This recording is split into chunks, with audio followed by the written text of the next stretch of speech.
Deux possibilités s'offrent à vous pour réagir à notre émission Talk Politique, la page Facebook de FIM FM Guinée, l'une des plateformes, vous le savez, digitales de notre maison de radio où tous vos messages, je dis bien tous vos messages, pourront être collectés et relayés en direct dans cette émission. Vous avez également notre chaîne YouTube qui est aussi à votre disposition pour exprimer votre point de vue donc sur les différents sujets débattus avec nos invités.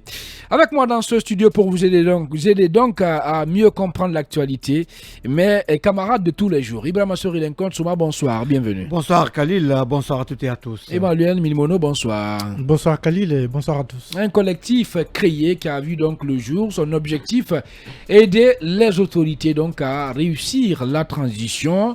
Et déjà, elle a souhaité à ce que cette transition en tout cas s'étale sur une durée de 3 ans. Et je rappelle que ce collectif est composé entre autres par des partis comme l'UDG, dirigé par l'autre, elle, qui est pilotée à son tour par Alfred Matos et Ibrahima Sorilenkon Souma. Bon, parler de Matos, je ne sais pas ce ne que parlez je vais pas dire. de la personne, on parle de la démarche, de l'initiative. Non, pas de la personne. Moi, je ne voudrais pas que M. Matos vraiment se mette à cette transition, parce que le même monsieur s'est prononcé contre un mandat à vie pour Alpha Condé. Et aujourd'hui, 3 ans de transition. Non, mais attends, est-ce que c'est le seul qui l'a fait quand même? Non, c'est pas le Puis, seul. Est-ce que ça doit l'empêcher aussi de jouer un rôle? Ça ne doit pas l'empêcher, mais il faut qu'on soit sérieux dans ce pays. Écoutez, on ne peut pas être peut-être pour et contre des choses à la fois. Aujourd'hui, moi je pense que 3 ans de transition, c'est un citoyen guinéen, c'est son avis. Il est politique, mais les 3 ans, pour quoi faire? C'est ça aussi la réalité. Et est-ce que 3 ans, ça peut tenir? 3 ans, c'est pas trop pour une transition, pourquoi pas 2 ans? Oui, pourquoi je parle de Matos? Oui, pourquoi je parle de Matos? Il y a beaucoup de choses à faire, on doit refonder systématiquement l'État, Ibrahima Sorilenkon Souma. Monsieur Matos et tous qui ont soutenu Alpha Condé pour un mandat à vie devraient se taire. Aujourd'hui, ils doivent laisser... Non, écoutez, ce que je dis, c'est mon point de vue. Bien, allez-y. Ils doivent laisser cette affaire de transition aux Guinéens qui n'ont pas voulu un mandat à vie pour un homme de 80 ans. C'est ça la réalité. Si M. Matos sait parler, aujourd'hui, qu'il essaie de nous expliquer comment cette prétendue lettre du ministre est tombée sur son bureau pour être président. Oui, mais c'est quoi le lien, Lincoln? Non, le lien... Mais c'est quoi le lien? Il faut qu'on soit sérieux. C'est un citoyen guinéen. C'est un citoyen, Lincoln. Oui, c'est pas parce qu'il a soutenu le 3e mandat qu'il doit se taire définitivement. C'est un acteur politique, Lincoln. Non, Khalil. Oui. La politique de Matos, je n'en parle pas. Ok? Je trouve ça sorti inopportune. Je ne vous suis pas. Pratiquement pas. Non, pas du tout. Khalil. On va laisser les Guinéens aux Guinéens qui veulent que ce pays évolue. Pas des Guinéens qui ont voulu des mandats à vie pour des présidents et qui viennent aujourd'hui proposer des mandats à vie aussi pour les militaires. Pourquoi 3 ans de transition? Attendez, 3 ans? Non, Khalil, au moins 2 ans. C'est trop, vous pensez? C'est trop. Emmanuel Milmono, alors, votre avis là-dessus, votre analyse sur cette sortie, exprimée bien entendu, cette sortie bien sûr de ce collectif composé entre autres par des leaders comme le géant Alfred Matos, quand même qui n'est pas n'importe qui sur la scène politique guinéenne. Oui, géant, ça reste à relativiser. Entre guillemets. Par contre, moi je pense que le débat est intéressant, enfin la sortie elle est intéressante parce que maintenant il faut avoir le courage de poser le débat sur la question de la durée de la transition.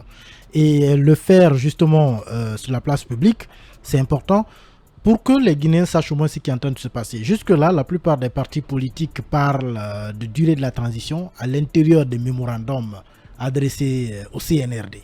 Et difficilement même, certains vous disent le contenu de la proposition qu'ils ont faite par rapport à la durée.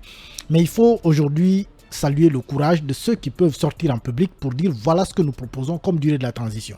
Il ne faut pas oublier que depuis le mois de septembre, nous sommes dans une sorte de mutisme où on ne sait rien du tout de ce qui se passe, où tout a été renvoyé à la mise en place du CNT, ça a traîné, le CNT il est là maintenant. Je crois que c'est le moment de poser le débat pour que le CNT lui-même sache qu'il y a des questions importantes qui l'attendent. Peut-être que ça peut lui faire renoncer d'ailleurs à sa tournée à l'intérieur du pays, pourquoi pas. Mais c'est important déjà qu'on pose sérieusement la question sur la durée de la transition. Jusque-là, tout ce qui est fait, moi je compte que c'est des bonus.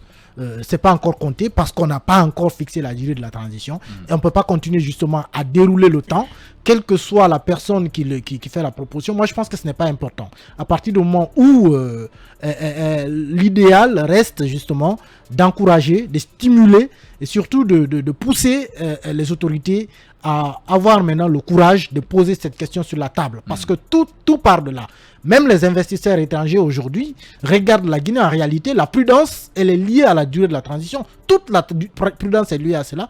Et il faut qu'on puisse fournir une durée et un chronogramme réaliste. Et moi, je pense que la proposition du groupe de Matos n'est pas une proposition seulement sur la durée, c'est aussi une proposition avec un chronogramme parce qu'ils ont essayé de détailler un peu les 3 années en fonction des tâches qu'ils considèrent être faisables au cours de chaque année. Et je crois que ça mérite quand même qu'on y jette un coup d'œil et qu'on appelle les autres à avoir aussi le courage de sortir maintenant du bois, de sortir des mémorandums et d'aller directement sur la place publique pour poser réellement ces débats. Mais pourquoi on fait ça? Non, mais je l'ai dit, Lincoln, la plupart de ceux qui l'ont fait dans des mémorandums qu'ils ont envoyés. Dans les médias, les gens ont parlé de 18 mois, d'autres 2 ans. Mais c'est la première fois que quelqu'un sorte officiellement parler pratiquement de 3 ans. Voilà, c'est pourquoi moi je dis que c'est ça aussi la réalité. C'est son point de vue. Alors, qu'est-ce qu'on va faire? Qu'est-ce qu'on va faire?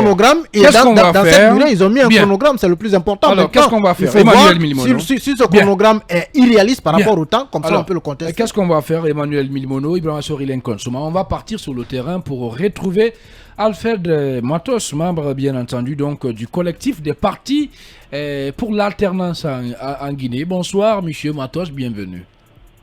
Bonsoir. Alors, est-ce que vous pouvez revenir sur cette proposition que vous avez faite en ce qui concerne la durée de la transition en Guinée?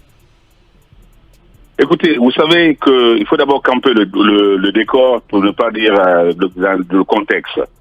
Une transition a nécessairement un début et une fin. Mais ce qui est essentiel, c'est le contenu. Heureusement qu'il y a une charte qui engage le CMRND. Et sur cette charte-là, il y a des articles essentiels sur lesquels nous nous sommes appuyés pour que le brevier, en fait, la traçabilité de ces missions qui sont assignées soit visible pour le Guinéen lambda. Donc, le collectif, d'abord, je tiens à vous dire que c'est 16 partis du MAG qui ont eu à se mettre ensemble pour une chose d'abord, faire des propositions concrètes au CMRD et ensuite se préparer pour les élections qui vont venir puisque la transition aura une fin. Donc, quels sont ces partis? On peut avoir une idée sur les partis qui composent votre collectif, Maître Matos? Écoutez, j'ai pas la liste sur place, mais je pense que si vous étiez à la conférence de presse, on vous a décliné. C'est pour les auditeurs. C'est pour les auditeurs, pas nous. Pour les auditeurs, j'ai dit 16 partis agréés dans l'UPG. Donc, je dis, j'en passe, j'ai dit 16 partis agréés. Donc, en fait, la typologie de ces leaders de partis, c'est que c'est tous des partis de jeunes leaders. Et donc, ça présage que des jeunes leaders veulent prendre leur destinée en main. C'est-à-dire que quand vous créez un parti, c'est prendre le pouvoir et l'exercer.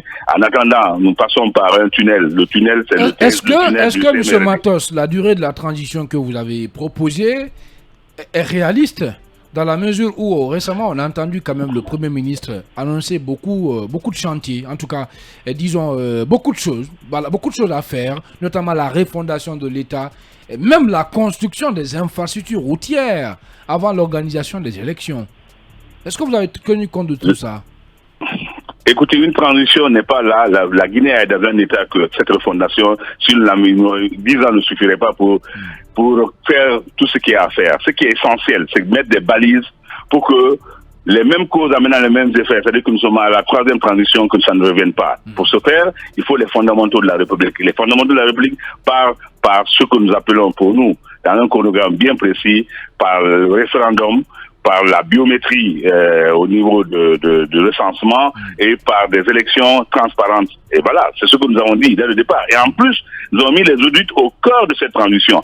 Parce que ce qui est essentiel, parce que pour être éligible, il faudrait vraiment que vous montez patte blanche, pas seulement l'expression. Donc aujourd'hui, si les audits ont été édicté à l'époque et ça n'a pas abouti, et moi je sais de quoi je parle puisque j'ai appartenu à cette équipe pendant le CNDD et pendant les 2 mandats de professeur Alpha Condé, c'est les conclusions que vous avez en ce moment ont été déposées. Ben aujourd'hui, vous avez des éléments comme la CRIEF à qui il faudrait donner son indépendance totale. Donc aujourd'hui, je pense qu'il y a des missions essentielles. Les missions essentielles, c'est d'abord la mise en place du CNT, et la mission du CNT, c'est de nous sortir, élaborer un référendum qui sera accepté par la majorité des Guinéens. Alors, votre collectif, les 10 travaux d'Hercule ne sont pas une mission d'une transition. Les 10 travaux d'Hercule, quand même, c'est le Premier ministre qui l'a dit.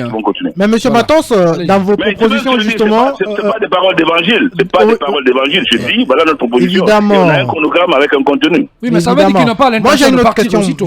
Moi, j'ai une question par rapport justement à l'organisation des élections. Dans le chronogramme, en tout cas, que vous avez proposé, je pense que vous avez parlé d'élections couplées.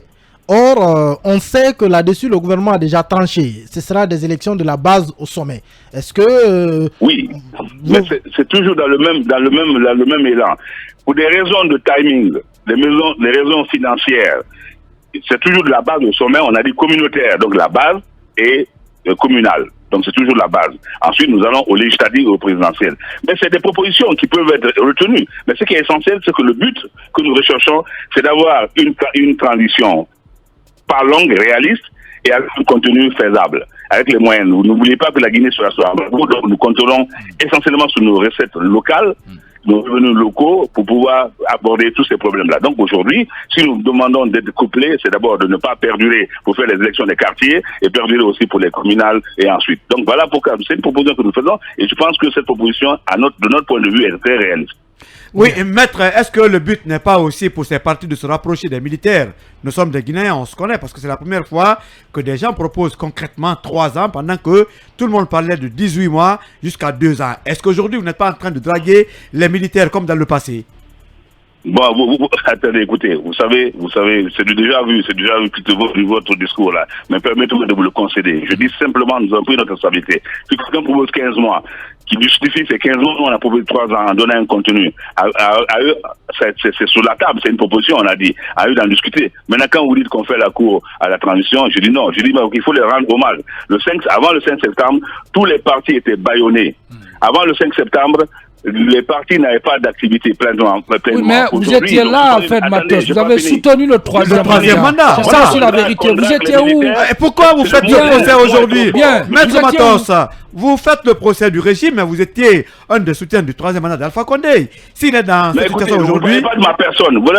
Vous avez des questions qui sont dirigées. Je dis, vous parlez au porte-parole, enfin, au président de la conférence des partis que vous avez désigné de la coordination. Maintenant que vous... Écoutez, il n'y a pas d'absolu en politique. On dirait jamais la fontaine, je ne boirai pas votre eau. Que je soutienne Alpha Condé ou pas, aujourd'hui, si je prends ma partition en faisant mon mea culpa, vous ne pouvez pas me l'empêcher. Nous sommes en politique. Aujourd'hui, nous sommes dans un collectif qui a discuté démocratiquement de ce thème à discuter, quelle transition nous voulons pour notre pays et de son contenu. Voilà ce qui a été exposé aujourd'hui. Bien, une dernière question. Alors, justement, cette question-là, finalement, est-ce que vous pensez que, j'ai déjà posé la question, mais je reviens là-dessus, mais est-ce que vous pensez que cette proposition que vous avez faite là va être tenue en tout cas en compte par les autorités de la transition? Nous n'en donnons pas, ce n'est pas des déclarations en vain, nous ne faisons pas du populisme. Nous allons faire en sorte que ces déclarations-là prennent cause et vent. Vous savez que c'est la population qui va être consultée. Et nous mettons ça comme la trame de notre offre politique à la population guinéenne, mais surtout aux jeunes femmes qui sont laissées pour compte. Le panier de la ménagère, le pouvoir d'exercer n'est pas seulement le pouvoir d'exercer, c'est le pouvoir de se mettre à la disposition de sa population. Et la majorité, c'est les jeunes, les femmes qui sont laissées pour compte. C'est à eux nous adressons. Mais c'est pas eux qui vont définir la durée et le chronogramme, monsieur Matos. Non, je dis, ça va être dans notre... Je dis et je répète. Puisque le CNT va proposer un référendum pour la Constitution. Au niveau de la durée, vous verrez ce qu'ils vont proposer. Mais la population sera consultée pour savoir. Ils ont déjà présagé, et ça c'est prématuré d'aller faire des voyages à l'intérieur du pays, mais je dis que c'est prématuré. Et dans le cas nous propose déjà un texte. Mais moi, le problème, le souci de notre coalition n'est pas là. Le souci de notre coalition, c'est d'abord d'avoir une traçabilité de notre proposition qu'on a eu à faire, à prendre ou à laisser, mais nous restons droits dans notre botte et nous essayons de voir comment vendre notre offre politique. C'est tout. Voilà, alors une dernière question. Votre collectif aussi a quand même dénoncé le clientélisme, entre guillemets, voilà, l'exclusion même qui ont prévalu à la désignation et bien sûr des représentants de la classe politique au sein du CNT. Qu'en est-il? Qu'en dites-vous? Oui, mais ça, vous nous citez là. On l'a dit déjà dans la déclaration. Oui, justement, sur quoi vous Il basez? y a d'autres sphères dans lesquelles nous pouvons encore agir. Vous avez le conseil permanent du dialogue permanent qui va être mis en place. Nous voulons que notre voix soit entendue. Et par ailleurs, nous nous préparons, puisque vous savez qu'à partir du 5 septembre, les compteurs sont à zéro au niveau des partis politiques. Donc, au niveau de la compétition, nous affûtons nos armes pour être présents quand la transition sera finie pour les élections prochaines. Voilà. Alors, une dernière question. Bon, j'avais dit dernière question, mais on va revenir là-dessus puisque c'est important aussi de parler de l'UGDD. Où en sommes-nous avec la crise que traverse votre parti? Vous avez dit GDD, vous êtes trompé l'UPG. Voilà, je suis désolé. Voilà, je vous remercie. Oui. Écoutez, vous savez, la crise a trop perduré. Elle a trop perduré aujourd'hui. Nous avons fait le 5e congrès du 17 au 18 décembre dernier. Et comme le dit le chef des partis, nous avons déposé notre rapport. Nous avons eu notre accusé de réception. Voilà, c'est tout ce que je peux vous dire à ce niveau. Sauf que le ministre n'a pas reconnu votre accusé de réception. Il dit même qu'il est faux. Je ne fais pas de polémique. Allez-y vérifier dans le chronogramme, enfin, dans le cahier de transmission du ministère, vous vous en rendez compte. Et n'oubliez pas qu'à qui vous parlez, je suis garant de l'authenticité des actes depuis 30 ans. Donc je ne veux pas m'amuser pour des faits qui datent de maintenant que pour m'amuser à faire outrage à l'authenticité qui est mon devoir sacré et mon Oui, mais on a lu le vrai courrier, monsieur Matos. Le vrai courrier est différent du courrier que vous avez reçu. Il n'y a même pas de date là-dessus. Le numéro, en tout cas. Voilà. Non, écoutez, vous savez de quoi je vous parlais? Moi, je dis, j'ai le vrai courrier. Il est le 059. Bien. Il est adressé d'ailleurs. Ce qui nous a regardé, le ministre nous a fait son mea culpa, ça je le dis en haute intelligence. Et je dis et je répète, s'il y avait des poursuites à faire aujourd'hui, je ne serais pas devant vous en train de faire une conférence de presse. Mais je dis et je répète, ce qui est mieux, c'est que dans le contenu du courrier, après nous avoir reçu en audience, il a dit qu'il nous félicite d'avoir respecté nos statuts et nos règlements, puisqu'il a un cabinet. Ensuite, et qu'il met un prix aux partis qui n'organisent jamais de convention ni de congrès. Nous avons vu le contenu du courrier, M. Matos. Mais le problème, vous avez parlé de mea culpa. Le ministre de l'administration du territoire s'est excusé après avoir dit que le courrier que vous avez brandi est faux. Je dis mea culpa, je ne rentrerai pas dans les secrets de Dieu. Je dis, allez au ministère, vous vous rendrez compte que ce courrier a été confirmé. Merci beaucoup, Maître Alfred Matos. Merci d'avoir répondu à nos questions. Je rappelle que vous êtes membre du collectif des partis pour l'alternance. Voilà, mesdames et messieurs. Merci. Voilà. Pendant qu'il est 17h passé de 27 minutes ici à Conakry et en temps universel, on va partir avec la publicité et les infos sur FIM FM Guinée. On revient juste après pour poursuivre cette émission.